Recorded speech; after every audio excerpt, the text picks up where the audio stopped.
राधे राधे आप सभी को। चलिए आज की कहानी शुरू करते हैं। आज की कहानी का शीर्षक है अच्छे कर्मों का फल कब मिलेगा। कर्म का फल कब मिलता है कोई नहीं जानता। एक बार की बात है, एक गांव में एक बालक रहता था। उस बालक का नाम उत्तम था। उत्तम के पिता अपाहिज थे। उसकी माता गांव के बच्चों की प्राथमिक शिक्षिका थी। वे अपना घर भी संभालती एवं गांव के बच्चों को भी पढ़ाती। उत्तम अब बड़ा हो रहा था। वह इतना समझने लगा था कि घर का सारा बोझ उसकी माता पर है। वह अपनी माता के बोझ को बांटना चाहता था। वह अपनी माता के गृह कार्य में उनकी मदद करता था।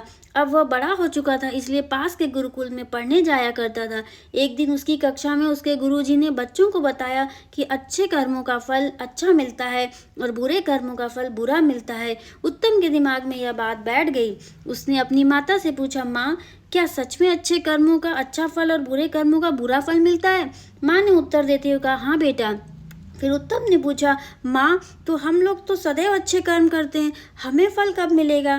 कितना समय लगता है अच्छे कर्मों का फल मिलने में? माँ माता अपने पुत्र के प्रश्नों का सुनकर हंसने लगी और बोली, बेटा, यह तो मुझे ज्ञात नहीं है, तुम ही बताओ। तो उलझे हुए उत्तम ने कहा, मुझे भी तो नहीं पता माँ। अपनी बेटे को उलझन में देखते हुए माता बोली, यह सब छोड़ दो। देखो, आज खेत से मकई लाई हूँ, चल तुझे पकाकर खिलाती हूँ। माता उत्तम का हाथ पकड़कर उसे रसोई में ले गई। वहाँ मकई पकाने लगी। उत्तम भी वहीं बैठ गया, परंतु उसके दिमाग में वही प्रश्न घूम रहा था। अगले दिन उत्तम जल्दी से गुरुकुल जाता है। वहाँ जाकर वह गुरुजी के आश्रम के बाहर उनकी प्रतीक्षा करता है। गुरुजी बाहर उत्तम को देखकर अपनी कुटिया से बाहर आते हैं। फिर वे उत्तम से पूछते हैं, क्या बात है पुत्र, इतने सवेरे तुम यहाँ क्या कर रहे हो? अभी तो तुम्हारी कक्षा का समय भी नहीं हुआ। इस पर उत्तम गुरुजी से कहता है, गुरुजी, मेरे प्रश्न मुझे विचलित कर रहे हैं। प्रश्नों के समाधान के लिए मैं आपके पास आया हूँ। गुरुजी ने उत्तम से कहा, पुत्र, अपने प्रश्न पूछो। उत्तम ने पूछा, गुरुजी, क्या यह बात सत्य है? अच्छे कर्मों का फल अच्छा मिलता है, बुरे कर्मों का फल बुरा मिलता है? गुरुजी ने सहमति जताते हुए कहा, हाँ। हाँ सुनने के उपरांत उत्तम ने दूसरा प्रश्न पूछा, गुरुजी, अच्छे कर्मों का फल कितने दिन में मिलता है? गुरुजी ने उत्तर दिया, समय से पुत्र। जब उस कर्म के फल आने का समय होता है, उस समय ही अच्छा या बुरा फल मिलता है। फिर आतुर उत्तम ने पूछा, परंतु गुरुजी, यदि मैं दुगने उत्साह से अच्छे कर्म करूं? तो गुरुजी उत्तम की बात एवं मनोदशा को समझ चुके थे। उन्होंने उत्तर दिया, तब बेटा दुगना समय लगेगा। व्याकुल उत्तम ने फिर पूछा, गुरुजी, यदि मैं और मेहनत से और ध्यानपूर्वक अच्छे कर्म करूं तो? तब गुरुजी ने मुस्कुराते हुए कहा, तब तिगुना समय लगेगा पुत्र। उत्तम परेशान हो उठा। उसने गुरुजी से कहा, गुरुजी, मैं जितनी अधिक मेहनत कर रहा हूँ अच्छे फल पाने की, यह अच्छा फल उतना ही दूर चला जा रहा है। गुरुजी ने मुस्कुराते हुए कहा, पुत्र, क्योंकि तुम्हारा ध्यान फल पर है, कर्म पर नहीं। उत्तम कहता है, मैं समझ नहीं पाया गुरुजी। गुरुजी ने कहा, मेरी बात ध्यान से सुनो पुत्र।